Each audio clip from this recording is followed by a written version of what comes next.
በስመ አብ ወወልድ ወመንፈስ ቅዱስ አሐዱ አምላክ አሜን። ክብርን ምስጋናን ንእግዚአብሔር አምላኽና ይኹን። ኣብ ኩሉ ኩርናዓት ዓለም ኮንኩም ነዚ እግዚኣብሔር ብምሕረቱ ዝሃበና ኣገልግሎት ትከታተሉ ኣቦታት፣ ኣዴታት፣ ኣሕዋት ናይ ክርስቶስ ቤተሰብ ሰላም እግዚኣብሔር ንኩልኻትኩም ይኹን። ዘለናዮ ቅንያት ትንሣኤ እዩ። ብዝተንስአ ህይወት ክንመላለስ ከምቲ እግዚኣብሔር ዝደልየና ክንከውን እግዚኣብሔር ይርዳኣና። እዚ ብተኸታታሊ ብዛዕባ ሓደ መንፈሳዊ ሰብ ክገብሮ ዝግባእ ኢልና ዝጀመርናዮ ትምህርቲ ካብቲ ፖፕ ሽኖዳ ዝፀሓፍዎ ካብኡ ከም መወከሲ ጌርና ንህይወትና እንዳገናዘብና ንመሃሮ ዘለና ትምህርቲ እዩ። ኣብቲ ሳልሳይ ምዕራፍ ከምቲ ዝዝክርዎ ዕምቆት ዘለዎ ጸሎት፣ ዕምቆት ዘለዎ ኣገልግሎት፣ ዕምቆት ዘለዎ ምሃብ፣ ዕምቆት ዘለዎ ስብከት፣ ዕምቆት ዘለዎ እንዳበልና ብዙሕ ኣርእስትታት ኢና ተንኪፍና ነርና። ምክንያቱ ጸሎት ንጽሊ ኢና፣ እንህብ ኢና፣ እንሰብኽ ወይ ከዓ ንዛረብ ኢና፣ እነገልግል ኢና እውን። ግን እቲ እነገልግሎ እንጽልዮ፣ እንጾሞ፣ እንሰግዶ ኩሉ ርድኢት ብዘለዎ ብዝብል ብተኸታታሊ ክንመሃር ጸኒሕና። ሎሚ ከዓ ከም ፈቃድ ኣምላኽ ኣብዛ ብምሕረት እግዚኣብሔር ዝረኸብናያ መዓልቲ እንሪኦ ዕምቆት ዘለዎ ንስሓ።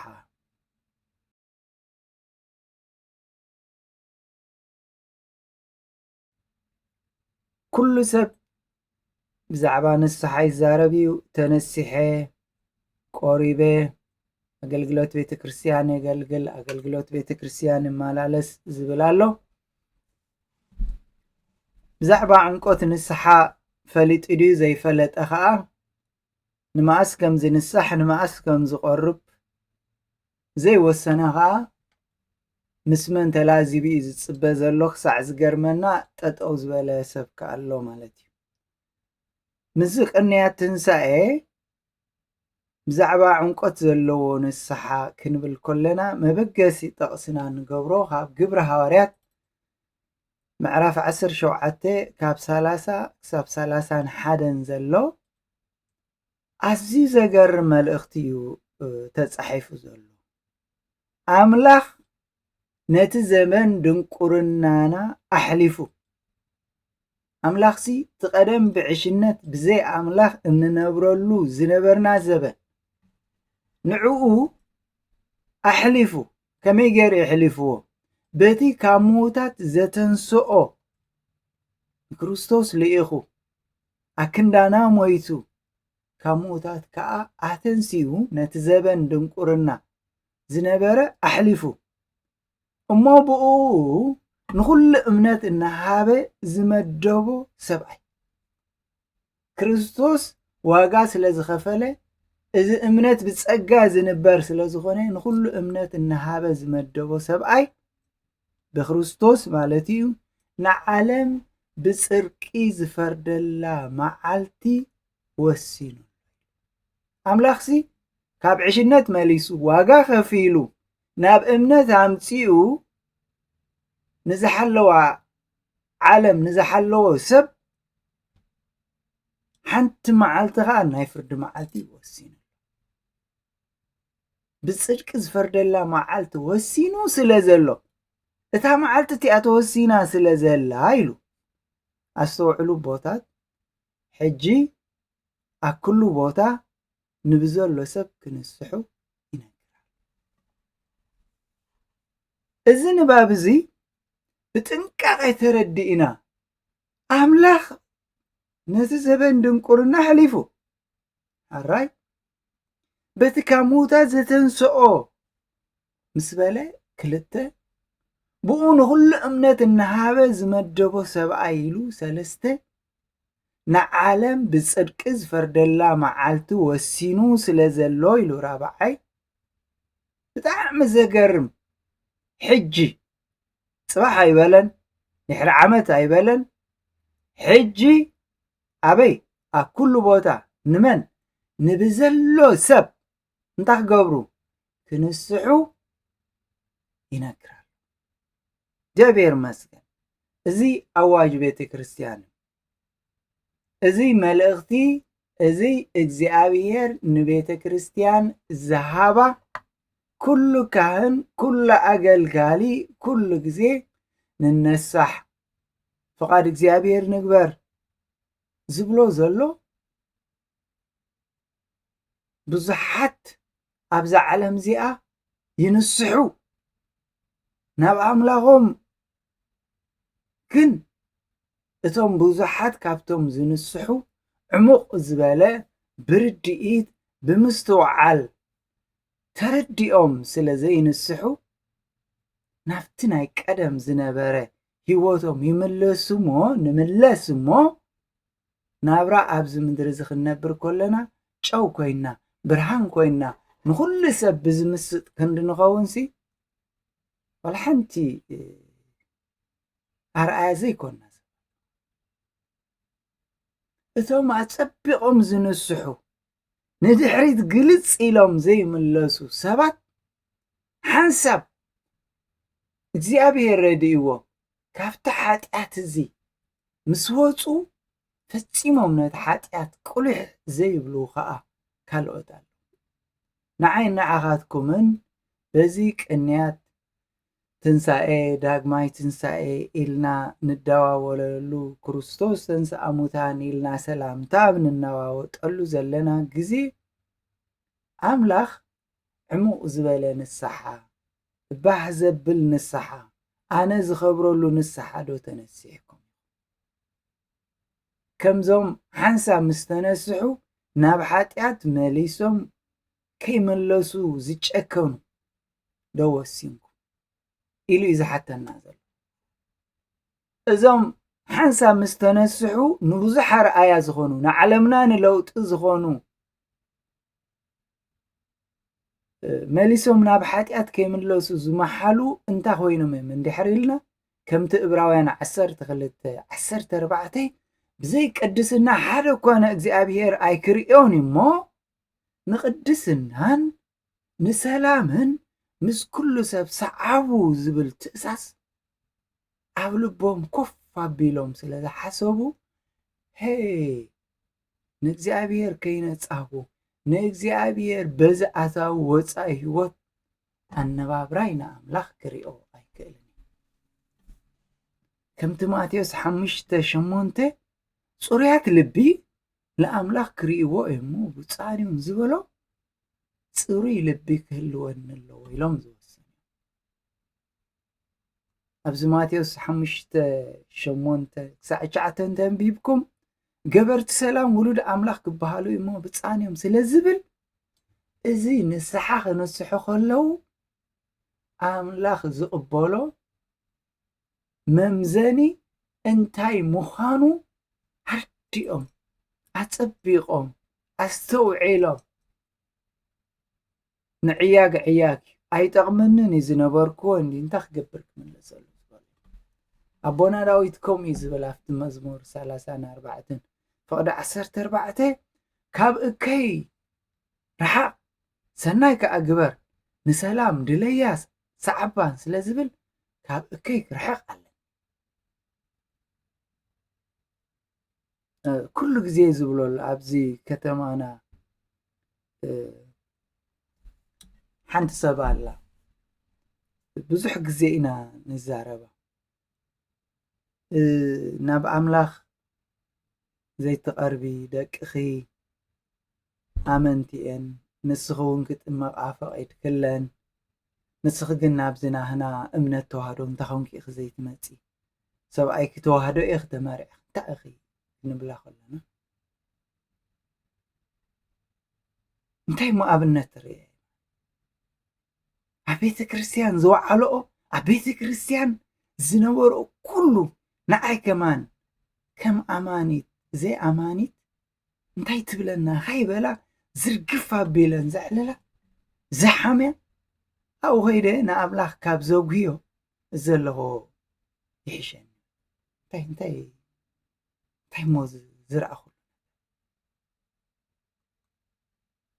ትጉሂ ዝሓዝን ንሰባት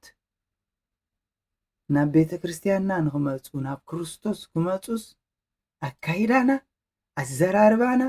ኣብ ቅድሚ መን ንዛረብ እንታይ ንዛረብ እቲ ንሰማዕቱ ንበረኸት ክኸውን ጥዑም ቃል ዝተባሃሉ ረሲዕና ዝከኣል እንተኾይኑስ በኣኻትኩም ዝመፀ ምስ ኩሉ ሰብ ብሰላም ንበሩ ዝብል ሮሜ 12:18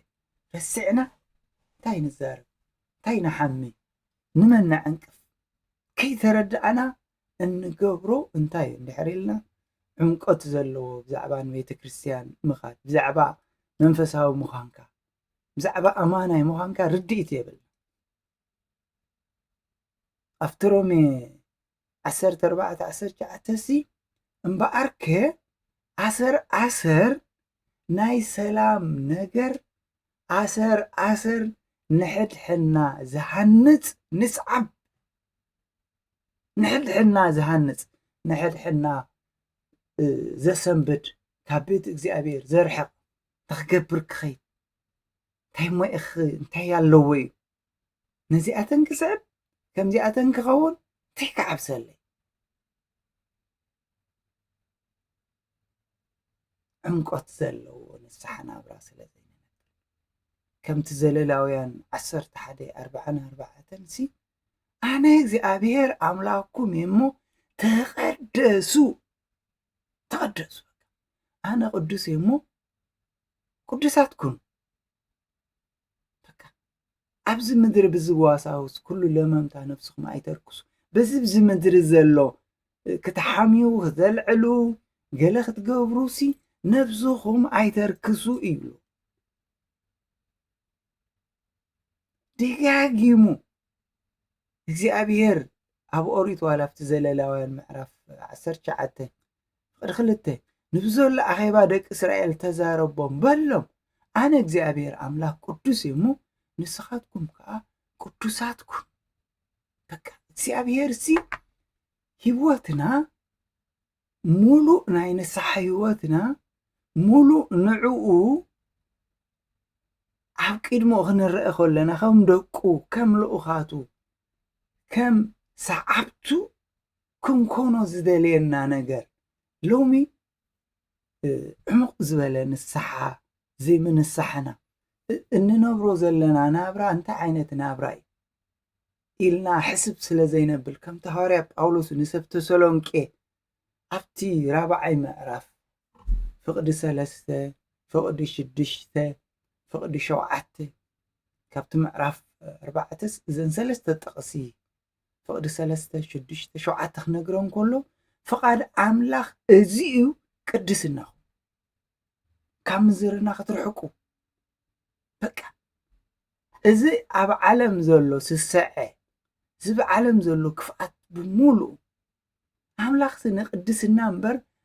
ንርክሰት ኣይፀዋዓናን እሞ እግዚኣብሔር ብኩሉ እዚ ነገር እዚ ሕነል ዝፈዲ ስለ ዝኾነ ንሕና እውን ቀደም ከም ዝበልናኩም ዝመስከርናልኩም ሓደ እኳ ንሓው በዚ ነገር እዚ ኣየናሽዎ ኣይበለፀሉ ኢሉ ኣብዛ ምድሪ እዚኣ ክነብር ከለናስ ቅድስና ዝተነስሐ ህይወት ንኣምላኽ ዘማዕቁብ ንኣምላኽ ዝጥምት ኣምላኽ ይርኦ ከምሎ ኣምላኽ ኣተሓሳስብኡ ኣካይድኡ ኣደቃቅስኡ ኣተሳስኡ ኩሉ ይጥምት ከም ዘሎ በዚ ዓይነት ዝተቃነየ ናብራ ክነብር እዮም ፖፕ ሽኖዳ ሓደ መንፈሳዊ ሰብ ዕሙቕ ዝበለ ንስሓ ክህልዎ ኣለዎ ዕሙቕ ዝበለ ጸሎት ክህልዎ ኣለዎ ዕሙቕ ዝበለ ኣገልግሎት ክህልዎ ኣለዎ ዕሙቕ ዝበለ ናይ ስግዳን ዕሙቕ ዝበለ ክብሉ ከለውሲ ኣንታ ንእግዚኣብሔር ሕሰብ ከምቲ ቀዳማይ ጴጥሮስ ምዕራፍ 1:15-16 ኣነ ቅዱስ እሞ ቅዱሳን ኩኑ ዝብል ጽሑፍ ስለ ዘሎ በቃ ሐዋርያ ቅዱስ ጴጥሮስ ኣሎ በቃ ከምኡ ዝብል ከምቲ እቲ ፀዋዓኩም ቅዱስ ዝኾነ ንስኻትኩም ከዓ ብኩሉ ንብረትኩም ቅዱሳን ኩኑ በቃ እዚ እንተትኾኑ ለሓን መሓሸ እንታይ መስለኩም ገለ መለ ይኮነ ኣምናይ ንስሓ ህይወት ወሳኒ ነጥቢ ቀስ ብቐስ ኣብ ህይወትና ጽድቂ ዕቤት ልክዕ ከምቲ ዳዊት ብንብዓት በቃ ናብ ኣምላኹ ዝቐርብ ዝነበረ ኣብቲ መዝሙር 6:6 ኣነ ብእህታ ሰልኬ ለይቲ ለይቲ ንመደቀሴ ርሕሶን መንጸፈይ ብንብዓት ጠልቂ ኣለኹ። ይህ ዳዊት እንታይ ተረኺቡ ተዳኾንካ ትበኪ ናይ ድሓን ዲኻ ኢልና እንተናሓቶ ከይስእና ብዘይ ቅድስናና ኣምላኽ ዝሪኦ ስለ ዘየለ እዛ ቅድስና እዚኣ ኻባይ ከይትረአ እዛ ናይ ዘለዓለም መንግስቲ ምውራስ ከይስእና ኣብቲ መዝሙር 126 ፍቕዲ 5 እውን እንታይ ኢሉ ብንብዓት ዝዘርኡ ብልዕልታ ይዓጽኑ ሕጂ ዝዘርኦ ዘለኹ ዝነብዕ ዘለኹ እህታ ኢለ ንነፍሰይ ዘስቅዮ ካብ ሓጢኣት ካብ ናይ ምድራዊ ባህታ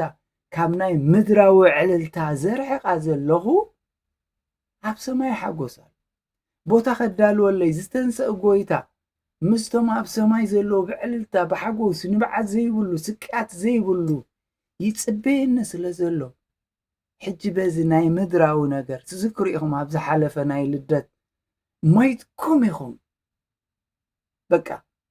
ሞይትኩም ኢኹም ኢና በቃ ነዚ ናይ ዓለም ፍትወሲ ሞይትኩም ኢኹም ተተባህልና ንሕና ግን ኖ ኣይመትኩም መን ኢሉ ሞይተ ደ ንዓይ ከምዚ ክበሃል ክብረይ ኣነ ከርእዮ እንዲየ ኢልና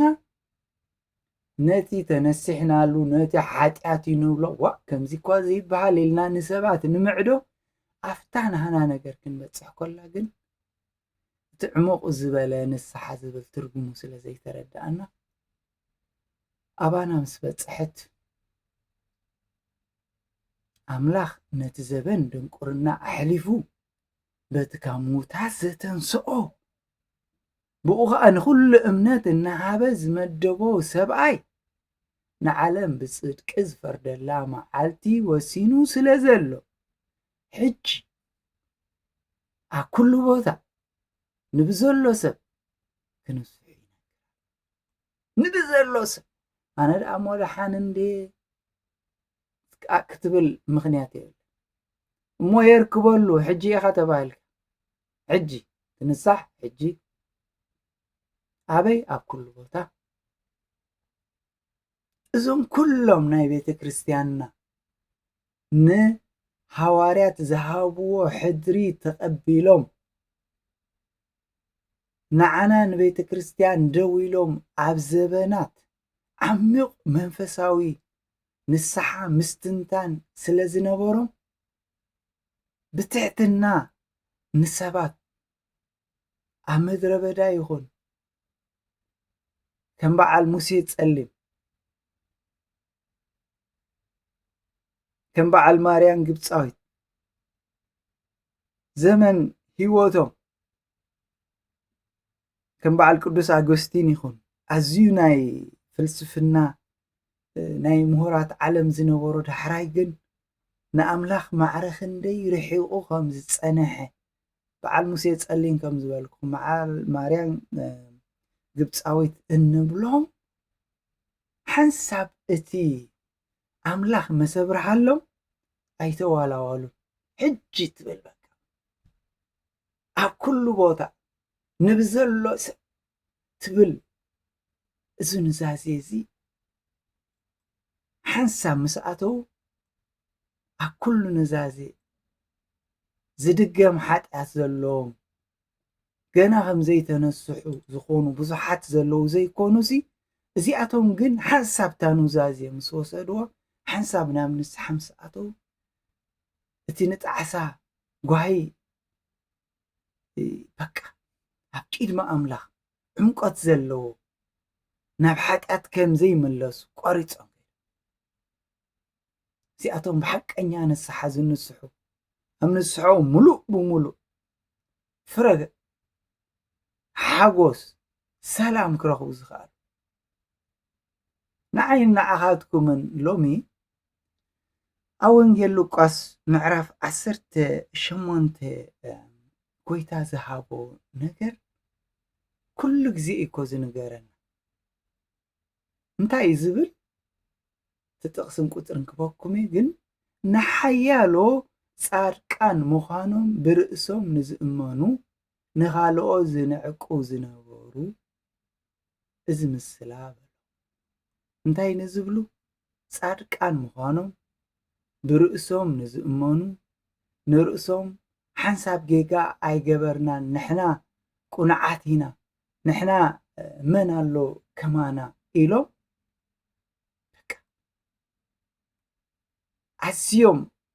ኣዝዮም ንኣምላኽ ከምዚ ንሕና እኮ መን ዲና ንሕና እምነትና ተዋህዶ እንድዩ እምነት ወለደይ እንዳበልና እንምክሖ ልክዕ ከምኡ ዝምክሖ ኣብዚ ወንጌል ሉቃስ 18 ድሕር ኢና 14 እዩ ዘሎ እታ ንዓይ ኣድልያትኒ ዘላ ግን ሓያሎ ጻድቃን ምዃኖም ብርእሶም ንዝእመኑ ንኻልኦ ዝንዕቁ ዝነበሩ እዛ መልእኽቲ እዚኣ ንዓይን ንዓኻትኩም ዓሚቕ ንስሓ ዘለዎ ናብራ ምእንቲ ክንነብር ኣነ የሓይሽ ኣነ ከምዚ እንደ እገለኮ እዚ እንድዩ ገሊት እኮ ከምዚ እንድያ ኢልና ኣብ ካልኦት ከይነወጣውት ኣነስ ብዛዕባ ሓጢኣተ ይፈልጥ ኣነስ ጎደለ ይፈልጥ ኣነስ ትኾኑ ዝግባኣኒ ከምዘይኮንኩ ይፈልጥ ኣነስ ናተይ ፀብፂበ እኳ ይወዳእኩን ኢልና ብዛዕባ ገዛእ ርእስና ዕሙቕ ዝበለ ንነብስና ከምቲ ዝግባኣ ኣብ ቅድሚ ኣምላኽ ዘይምዃና በረኸት ጎዲልዋ ከም ዘሎ ክንሓስብ ደኣ እምበር ከምዞም ሓያሎ ጻድቃን ምዃኖም ብርእሶም ዝእመኑ ንኻልኦ ዝንዕቁ ዝበሎም እግዚኣብሔር ካብዚ ዕረት እዚ ክንወፅእ ዝደሊ በቃ ስኻ ንሕና ደኣ ከምዚ እኒና ቤተክርስትያን ንኸይድ እሞ እንተኸድካ ኸ ናቐዲስና እዎ እንተቐደስካ ኣውደ ዓመታዊ ነይረ ጽቡቕ ዕሙቕ ዝበለ ንስሓ ኣለኩም ካልኦት ብርሃንኩም ይደጉሕ ዶ ከምቲ እስጢፋኖስ ድዩ ዋላ ሙሴ ድዩ ገጾም ከንገጽ መልኣኽ መሲሉ ዝርአ ዝነበረ ንስሓና ቤተ ክርስቲያን መምላስና ንኣምላኽ ምእማንና ዕሙቕ ዝበለ ኣነባብራ ነርና ካልኦት ብዛዕባ እምነትና ዝኾነ ምኽንያት ከይረኽቡ ዶ ንጽዕር ከምዚ ሰብ ካሓሚና ወይ ጎደሎ ክብልና ትደልዩ ኖ ኣነ እኮ ከምዚ እንታይ ድመስለካ ኢልና በቃ ነታ ጎደሎ ከምዚ እንዲኻ ጌርካ ወይ እዚ ተተባሂልና ንዓኣ ከይትርከበና ሰማይን ምድርን ነጣብቕ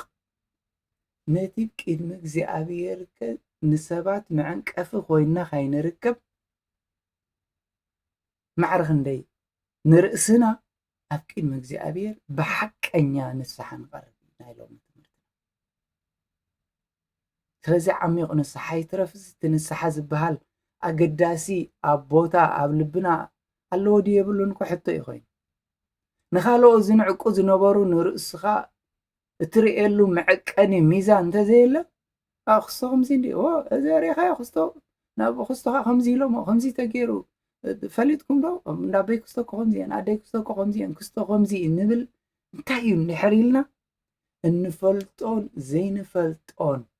ኣዚና ነጋጌ እንታይ እዩ ሓያሎ ጻድቃን ምዃኖም ብርእሶም ንዝእመኑ ንኻልኦ ዝንዕቁ ዝነበሩ እዚ ምሳሌ ሃቦም ክልተ ሰብኣይ እቲ ሓደ ፈሪሳዊ እቲ ካልኣይ ከዓ ተጋዊ ክጽልዩ ናብ ቤት መቕደስ ኣተዉ እቲ ፈሪሳዊ ደው ኢሉ ብልቡ ወኣምላኽ ኣብ ሰሙን 2 መዓልቲ ጸውም ካብ ኩሉ ገንዘበይ 20 ውፅእ ከምተን ካልኦት ሰባት ከተርቲ ዓመፅቲ ዘማውቲ ወይ ተጋዊ ስለ ዘይኮንኩ ኣመስግነካ እዚኣ ናና ናብራ أنا خمس لزيكم أنا دحان عندي أنا تصبح عندي خستوجن كم زي لو ما خستوجن سمعكم ده خستوا بايلو خستوا بايلو نحن خلنا بلا استتصوع عنا إذا أبنا تزي استوعبت الناجن استتجاو جنا أبرحو دويلو نعين حت محرن ንዓይና ሓጥእ መሓረኒ እናበለ ኣፍ ልቡ ይወቅዕ ነበረ እምበር ዓይኑ ናብ ሰማይ ቋሕ ከብል ኣይደፍር። ስለዚ ርእሱ ልዕል ዘብል ኩሉ ይዋረድ፣ ርእሱ ዘትሕት ግና ልዕል ይብል እሞ እዚ ሓለፋቲ ጸዲቁ ናብ ቤቱ ከም ዝወረደ እብለኩም። ኣቦታት ኣዴታት ኣሕዋት ዕንቆት ዘለዎ ንስሓ ኢልና ኣምላኽ ነቲ ዘመን ድንቁርናኹም ኣሕሊፉ በቲ ካብ ምዉታት ዘተንስኦ ብኡ ከዓ ንኩሉ እምነት እናሃበ ዝመደቦ ሰብኣይ ንዓለም ብጽድቂ ዝፈርደላ መዓልቲ ወሲኑ ስለ ዘሎ ሕጂ ኣብ ኩሉ ቦታ ንብዘሎ ሰብ ክንስሑ ይነግር ኣሎ፣ ይዛረብ ኣሎ። ኣቦታት እዚ መልእኽቲ፣ ኣዴታት እዚ መልእኽቲ፣ ኣሕዋት ኣሓት ኩልኻትኩም ነዚ መልእኽቲ እትከታተሉ ዘለኹም ኣነ ህያው ይብል እግዚኣብሔር ኩሉ ብርኪ ክሰግደለይ ኩሉ ልሳን ኢሉ ፍቲ ሮሜ 14 ካብ 10 ክሳብ 11 ኩሉ ልሳን ንኣምላኽ ከመስግን እዩ ዝብል ጽሑፍ እሞ ኩላትና ኣብ ቅድሚ መንበር ፍርዲ ኣምላኽ ደው ክንብል ኢና። ፈቲኩም ጸሊእኩም ሓንቲ መዓልቲ ኩላህና ኣብ ቅድሚኡ ደው ክንብል። ስለምንታይ ደኣ ንስኻ ኣብ ሓውኻ ትፈርድ? እዚ ናይ ሮሜ እኮ ኢኹም ዝብል ዘሎ ኣነ ይኮንኩን ዘሎ እዚ ቃል ኣምላኽ ጽሑፍ እንታይ ይብል ኣሎ? ስለምንታይ ደኣ ንስኻ ኣብ ሓውካ ትፈርድ? ስለምንታይ ደኣ ንስኺ ኣብ ሓውኺ ትፈርዲ? ስለምንታይ ደኣ ንስኹም ኣብ ሓውኩም እትፈርዱ? ወይስ ንምንታይ ንስኻ ንሓውካ እትንዕቕ? ንምንታይ ንስኺ ንሓውኺ ንሓፍትኺ ትንዕቂ? ንምንታይ ንስኹም ንሕዋትኩም ንሓፍትኹም እትንዕቁ? ዋይ ስለምንታይ? ዕሙቕ ዝበለ ናይ ንስሓ ናብራ ስለ ዘይብለይ ስለ ዘይብልኩም ስለ ዘይብልና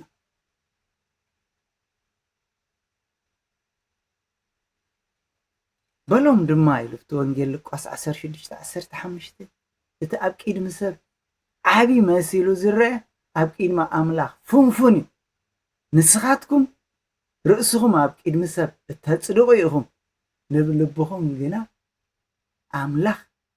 ይፈልጦ እዩ ዝበሎ በዚ መልእኽቲ እዚ ንነብስና ክንፍትሽ ኣብዚ ቅንያት ትንሣኤ ዕሙቕ ዝበለ ንስሓ፣ ዕሙቕ ዝበለ ስግደት፣ ዕሙቕ ዝበለ ኣገልግሎት፣ ዕሙቕ ዝበለ መሃብ ዶለን ከምቲ ሮሜ ምዕራፍ 2 ዝብሎ ዘሎ ካብ 17 ክሳብ 24 ግና ንስኻ ይሁዳዊ እንተተባሃልካ ብሕጊ እንተተኣመንካ ብኣምላኽ እውን እንተተሓበንካ ፍቓዱ እንተፈሊጥካ ካብ ሕጊ ተማሂርካ እውን ትቕኑዕ መርሚርካ እንተፈለኻ መራሒ ዕውራት ኣብ ጸልማት ንዘለዉ ብርሃን ምዃንካ ብርእስኻ እንተተኣመንካ ንስኻ ንዓይሹ መለበሚ ንቖልዑ መምህር ኣብ ሕጊ ምስሊ ፍልጠትን ሓቅን ዘለካ ኢኻ እምበኣርሲ ኣታ ንኻልኦት እትምህር ንርእስኻ ዶ ኣይትምህርን ኢኻ። ኣቦታት ኣዴታት ኣሕዋት ካብዚ ንላዕሊ ብዙሕ ተበልና ከይበዝሕ ንርእስኻ ዶ ይትምህር? ንርእስኻ ዘይትምሕራ ንርእስኻ ዘይትጠዓረኻ ኣይትስረቕ ኢልካ ትሰብኽ ባዕልኻ ትሰርቕ ኣይትሕመ ንብል ባዕልና ንሓሚ ናይ ሓደ ወገን ኣይትሓዝ ከምኡ ከጌጋይ ንብል ባዕልና ከምኡ ንገብር ኣይትዘሙ ትብል ባዕልኻ ትዝሙ ንስኻ ንጣዖት እትፍንፍን ባዕልኻ ቤት መቕደስ እትሰርቕ ከምቲ ብሰርኹም ስም ኣምላኽ ኣብ ማእከል ኣሕዛብ ይጽረፍ ኣሎ ዝብል ተጻሒፉ ዘሎ ኣታ ብሕጊ ንምካሕ ሕጊ ብምፍራስካ ዶ ንኣምላኽ ተሕስሮ ኣለኻ። ብሰርኹም ስም ኣምላኽ ኣብ ማእከል ኣሕዛብ ይጽረፍ። ስለምንታይ ዕምቆት ዘለዎ ንስሓ ተነሲሕና ብርሃን ዘለዎ ጨው ዝኾነ ኣካይዳ ኣብዚ ምድሪ እዚ ኣብ ስራሕና ኣብ ቤተሰብና ኣብ ኩሉ ናብራና ስለዘይንነብር ዕንቀት ዘለዎ ንቤት ኣምላኽ ዘኽብር ሰባት ናብ ቤት ኣምላኽ ክጎዩ ዘግብር ኣነባብራ ስለዝኣብየና እምበኣር ኣምላኽ ነቲ ዘበን ድንቁርናኹም ኣሕሊፉ በቲ ካብ ምውታት ዘተንስኦ ብኡ ከዓ ንኩሉ እምነት እናሃበ ዝመደቦ ሰብኣይ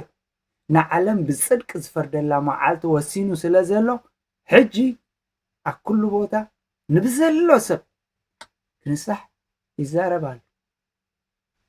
ይዛረብ ኣሎ ኣምላኽ ይዛረብ ኣሎ ክንሰምዕ ክንመለስ ነቲ ዝብለና ዘሎ ሰሚዕና ካብ ውድቀት ክንስስእ እግዚአብሔር ይዛረብ ኣሎ ኣብ ልብና 30 ሚእቲ ክፈር ይርዳእና ንኣብን ንወልድን መንፈስ ቅዱስ ምስጋና ይሁን ሎምን ኩሉ ሻን ዘላለም